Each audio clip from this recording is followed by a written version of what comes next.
சொல்கிறேன், இந்த உலகத்தில் பல கேடுகள் இருக்குது, பல பொல்லாப்புகள் இருக்குது, தீமைகள் இருக்குது. உலகம் பொல்லாத உலகமாக இருக்குது. யார் உண்டாக்குன உலகம்? நிறைய பேர் சொல்கிறாங்க கடவுள் உண்டாக்குன. கிடையாது, மனுஷன் உண்டாக்குன உலகம். ஆதாம் தன்னுடைய பாவத்தின் மூலமாக உண்டாக்குன உலகம் இது. புரிந்து கொள்ள வேணும். இயேசு கிறிஸ்து எதுக்கு வந்தார்?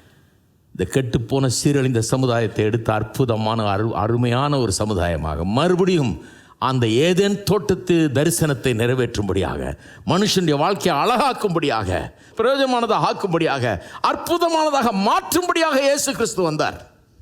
இதுதான் சுவிசேஷங்க. இதுதான் சுவிசேஷம்.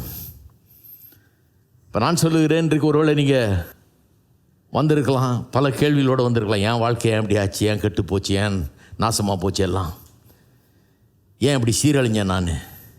இதுக்கு யார் பொறுப்பு? கடவுள் தான் பொறுப்பு. ஏன் சந்தோஷம் இல்லாத நிலைக்கு அவர் தான் பொறுப்பு. நான் என்ன தப்பு பண்ணேன்? நான் என்ன பண்ணேன் அப்படின்னு நினச்சிட்டு வரலாம். நான் சொல்கிறேன், ஆதாமுடைய பாவத்தின் மூலமாக இப்படி ஒரு உலகம் இன்றைக்கு அவன் உண்டாக்கி வச்சிருக்கிறான். மனுஷர்களும் இன்றைக்கும் கோஆப்ரேட் பண்ணி அவன் செஞ்ச தப்பையே திருப்பி திருப்பி பண்ணி அவன் தான் சொல்கிறாங்களே, என் காசு நான் என்னமும் பண்ணுவேன், நீ யார் கேட்குறதுக்கு? அட கடவுள் இப்படி சொல்லியிருக்காரியா? கடவுள் என்ன எனக்கு சொல்கிறது? அதனால தான் மனுஷன் இப்படி இருக்கிறான். நான் சொல்கிறேன்,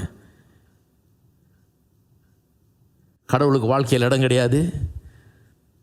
கடவுளுக்கு மரியாதை கொடுக்கறது இல்லை, கடவுளை வணங்குறது இல்லை, கடவுளை சார்ந்து இருக்கிறது இல்லை.